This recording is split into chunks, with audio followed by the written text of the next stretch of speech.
2025 সালের ফেব্রুয়ারি মাস থেকে গত 13 মাসে সারা দেশে প্রায় 776টি ধর্ষণের ঘটনা ঘটেছে, যেখানে ভুক্তভোগীর অধিকাংশই শিশু।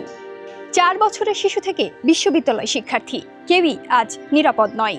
নাতনিকে বাঁচাতে গিয়ে প্রাণ হারাচ্ছেন দাদি, আর ধর্ষণের বিচার চাওয়ায় বাবার সামনে থেকে মেয়েকে তুলে নিয়ে গিয়ে হত্যা পর্যন্ত করা হচ্ছে। এসব সহিংসতায় কি আমাদের কিছুই মনে হয় না? আমরা কি নারী ও শিশুর প্রতি সহিংসতায় অভ্যস্ত হয়ে পড়ছি? আজ 8ই মার্চ, আন্তর্জাতিক নারী দিবস। নারী যখন চরম সহিংসতার শিকার, তখন প্রতি বছরের মতো এবারও কি আমরা নারীর সম অধিকার ও মর্যাদার কথা বলবো? সবচেয়ে বিচলিত হবার বিষয় হলো আমাদের দ্রুত ভুলে যাবার মতো প্রবণতা। আমরা খবর পড়ি, স্তব্ধ হই, এমনকি তীব্র ক্ষোভও প্রকাশ করি, কিন্তু এর পরপরই পরবর্তী ব্রেকিং নিউজ বা সোশ্যাল মিডিয়া বিতর্কে নিমগ্ন হয়ে যায়।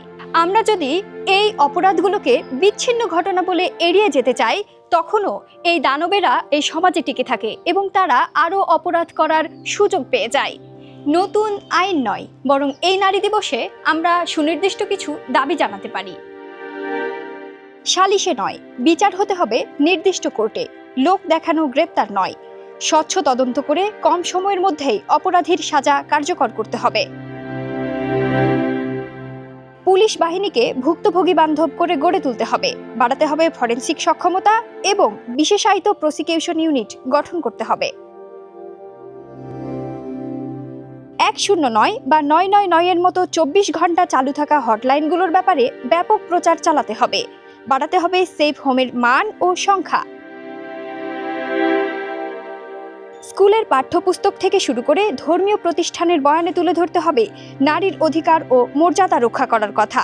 মনে রাখবেন, নিরাপত্তা কোনো সুযোগ নয়, বরং এটি প্রতিটি মানুষের অধিকার। আমরা যেন কোনো ভুক্তভোগীর নাম ভুলে না যাই। আসুন সম্মিলিতভাবে সোচ্চার হয়ে জবাবদিহিমূলক সমাজ গড়ে তুলি।